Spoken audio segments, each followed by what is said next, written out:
Good morning, everybody. It's time for Reading with Mr. Bob. And before we start in our next chapter of C.S. Lewis's The Lion, the Witch, and the Wardrobe, I thought I'd ask you, what are you doing with your time? Are you continuing to do some lessons that the teacher has given to you, or are you doing some other stuff online? Or are you just playing games? Now, there's nothing wrong with playing games. Mr. Bob does too, believe it or not. Yes, I do play Minecraft. And my daughter-in-law and son have a server of their own that sometimes I play on, but oftentimes I just play on my own. So yes, Mr. Bob not only does YouTube, he also plays Minecraft. I know, that's quite a revelation, isn't it? Anyway, what are you doing with your time? Now, like I said, there's nothing wrong with games, but it's also important to continue to do what you're suggested by mom and dad or whoever you're staying with, and maybe a grandma and grandpa, or even your teacher. So, anyway, on to our chapter. Oh, by the way, you might say, what is that I hear in the background, Mr. Bob? Well, I like listening to music as well. And one of the things I'm listening to right now is Handel's Messiah. It's one of my favorite things to listen to. I love classical music, even opera, like jazz, even a little bit of other music. So, anyway, those are things that you can do while you have the time, and to help it be not only productive but good time. Anyway, so this is chapter 9, In the Witch's House. Now, of course, you want to know what had happened to Edmund.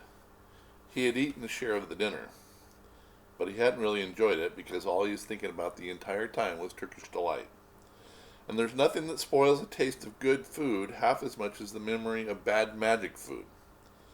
And he had heard the conversation, and he hadn't enjoyed it much either, because he kept on thinking that the others were taking no notice of him and trying to give him the cold shoulder. Now, of course, they weren't, but he imagined that.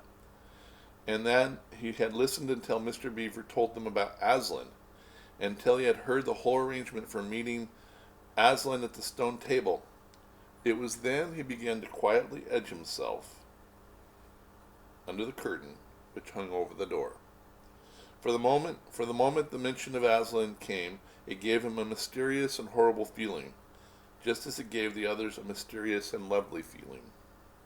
Just as Mr. Beaver had been repeating the rhyme about Adam's flesh and Adam's bone, Edmund had been very quietly turning the door handle, and just before Mr. Beaver had begun telling them that the White Witch wasn't really human at all, but half a djinn and half a giantess, Edmund had gotten outside into the snow and cautiously closed the door behind him.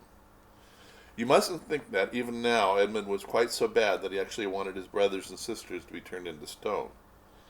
He did want Turkish delight, and to be a prince, and later a king, and to pay Peter out for calling him a beast. He didn't like that. As for what the witch would do with the others, he didn't want her to be particularly nice to them. Certainly not to put them on the same level as himself.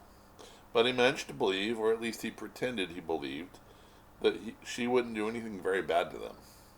Because, he said to himself, all these people who say nasty things about her are her enemies, and probably half of it isn't true.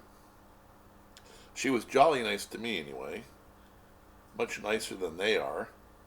I expect she is the rightful queen after all. Anyway, she'll be better than awful Aslan. Which is interesting, since he really didn't know anything about Aslan at all. At least, that was the excuse he made in his own mind for what he was doing. It wasn't a very good excuse, however, for deep down inside, he really knew that the White Witch was bad and cruel. That's often the way it is. Before we move on in the story, sometimes it's easy for us to convince ourselves something is good when it really isn't. But usually deep down inside, we know the truth. The first thing he realized when he got outside and found the snow falling around him was that he had left his coat behind in the beaver's house. Of course, there was no chance of going back to get it now. The next thing he realized was that the daylight was almost gone, for it had been nearly 3 o'clock when they sat down to dinner, and the winter days were very short. He hadn't reckoned on this, but he had tried to make the best of it. So he turned up his collar and shuffled across the top of the dam.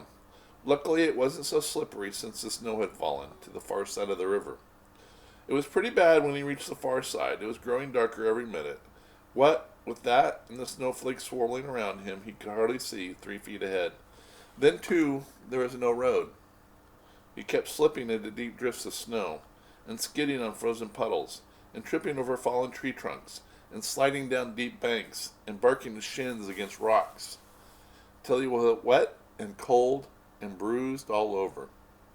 The silence and loneliness was dreadful. In fact, I really think he might have given up the whole plan and gone back and owned up and made friends with the others, if he had not happened to say to himself, "When I'm king of Narnia, the first thing I shall do is to make decent roads." And of course that set him off thinking about being a king and all the other things he would do, and this cheered him up a good deal. He had just settled in his mind what sort of palace he would have, and how many cars, and how many, all about his private cinema, movie theater, where the principal railways would be, and what laws he would make against beavers and dams, and was putting the finishing touches to some schemes for keeping Peter in his place, when the weather changed. First, the snow stopped completely. Then, a wind sprang up and it became freezing cold. Finally, the clouds rolled away and the moon came out.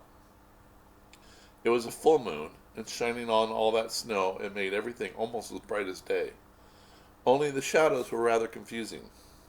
He would never have found his way if the moon hadn't come out by the time he got to the other river. You remember he had seen, when they first arrived at the beavers, a smaller river flowing into the great lower one.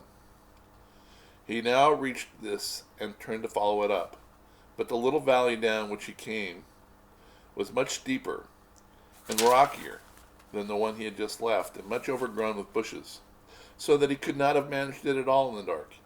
Even as it was, he got wet through, for he had to stoop under branches, and great loads of snow would come sliding down onto his back. And every time this happened, he thought more and more about how he hated Peter, just as if this was all had been Peter's fault. But at last, it came to a part where it was more level, and the valley opened up, and there, on the other side of the river, quite close to him, in the middle of a plain, between two hills, he saw what must have been the White Witch's house. And the moon was shining brighter than ever, and the house really was a small castle. It seemed to be all towers, little towers with pointed spires on them, sharp as needles. They looked like huge dunce's caps or sorcerer's caps or something, and they shone in the moonlight, and their long shadows looked strange on the snow. Edmund had begun to be afraid of the house, but it was too late to think of turning back now. He crossed the river on the ice and walked up to the house. There was nothing stirring, not the slightest sound anywhere. Even his own feet made no noise on the deeply dew-fallen snow. He walked on, past corner after corner of the house, past turret after turret to find the door. He had to go right around to the far side before he found it. It was a huge arch, but the great iron gates stood wide open. Evan crept up to the arch, looked inside into the courtyard, and there he saw a sight that made his heart stop beating. Just inside the gate, with the moonlight standing on it, stood an enormous lion crouched as if ready to spring. And Edmund stood in the shadow of the arch, afraid to go on and afraid to go back, with his knees knocking all together. He stood there so long that his teeth would have been chattering with cold if he had not been chattering with fear. How long this really lasted, I don't know, but to Edmund it seemed it lasted for hours. Then at last he began to wonder why the lion was standing so still, for it hadn't moved 1 inch since he first set its eyes on it. Edmund now ventured a little nearer, still keeping in the shadow of the arch as much as he could. He now saw from the way the lion was standing that it couldn't have been looking at him at all. But supposing it turns its head, thought Edmund. In fact, he was staring at something else, namely a little dwarf who stood with its back to it about 4 feet away. Aha, thought Edmund, when it springs at the dwarf, then will be my chance to escape. But the lion never moved, nor did the dwarf. And now at last Edmund remembered what the others had said about the White Witch turning people into stone. Perhaps this was only a stone lion, and as soon as he thought of that, he noticed that the lion's back and the top of its head were covered with snow.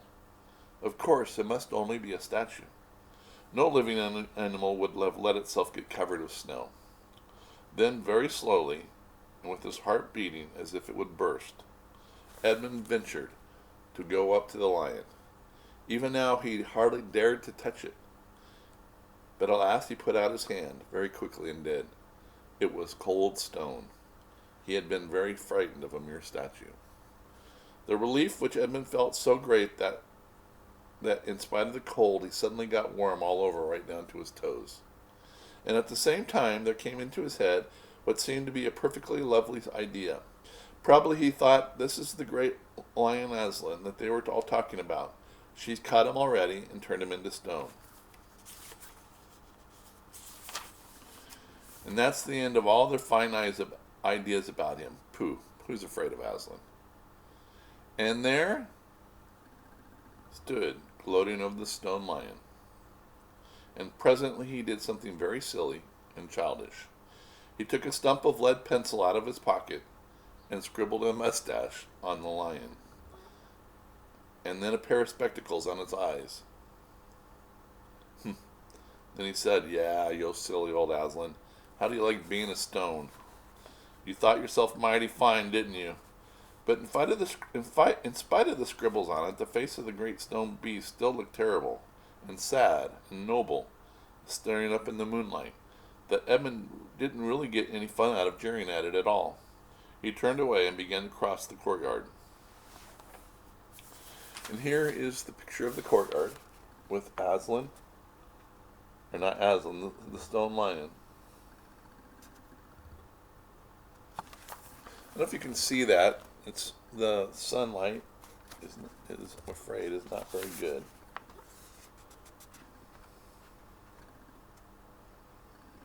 That's perhaps better.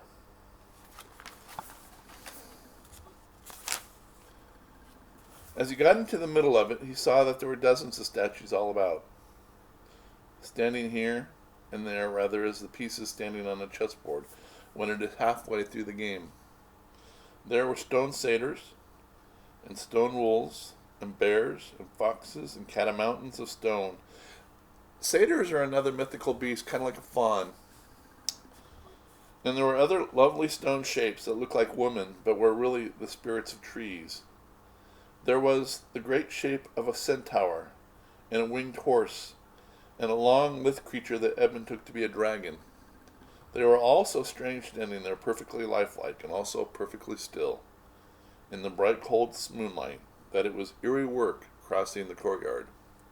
Right in the middle of it stood a huge shape like a man, but as tall as a tree, with a fierce face and a shaggy beard and a great club in his right hand. Even though he knew that it was only a stone giant, and not a live one, Edmund did not like going past it. He now saw that there was a dim light showing from a doorway on the far side of the courtyard. He went to it. There was a flight of stone steps going up to an open door. Edmund went up to them, and across the threshold lay a great wolf. "It's all right, he kept saying to himself. "It's only a stone wolf. It can't hurt me." And as he raised his leg to step over it, instantly the huge creature arose, with all the hair bristling along its back, opened a great red mouth, and said in a growling voice, "Who's there? Who's there? Stand still, stranger, and tell me who you are." "If you please, sir," said Edmund, trembling so that he could hardly speak, "my name is Edmund, and I'm the son of Adam that her Majesty met in the wood the other day, and have come to bring her the news that my brother and sisters are now in Narnia, quite close, in the beaver's house. She wanted to see them." "I will tell her Majesty," said the wolf. "Meanwhile, you stand still on the threshold as you value your life." Then it vanished into the house. Edmund stood and waited, his fingers aching with cold and his heart pounding in his chest. And presently the gray wolf, Mogrim, the chief of the witches' secret police, came bounding back and said, come in, fortunate favorite of the queen, or else not so favorite, or fortunate." Edmund went in, taking great care not to tread on the wolf's paws. He found himself in a long, gloomy hall with many pillars, full as the courtyard had been of statues. The one nearest the door was a little faun with a very sad expression on its face, and Edmund couldn't help wondering if this might be Lucy's friend. The only light came from a single lamp, and close beside this sat the White Witch. "I've come, your Majesty," said Edmund, rushing eagerly forward. "How dare you come alone?" said the witch in a terrible voice. "Did I not tell you to bring the others with you? Please, your Majesty, I've done the best I can. I brought them quite close. They're in the little house on the top of the dam just up the river with Mr. and Mrs. Beaver." A cruel smile came over the witch's face. "Is this all your news?" she asked. "No, your Majesty," said Edmund, and proceeded to tell her all that he had heard before leaving the Beaver's house. "What? Aslan?" cried the Queen. "Aslan? If this is true, I find you've lied to me." "Please, I'm only repeating what they said," stammered Edmund. But the Queen, who was no longer attending to him, clapped her hands. Instantly the same dwarf whom Edmund had seen with her before appeared. "Make ready our sledge," ordered the Queen, "and use the harness without bells." And that's the end of chapter 9. Next time is chapter 10. The spell begins to break. I hope you enjoyed our story. Continue to read and listen to the story, and if you can find a copy, you might try reading it on your own. It can be very difficult at times, but it also could be quite fun. Enjoy it. I hope you have a good time. We'll see you next time. This is Mr. Bob.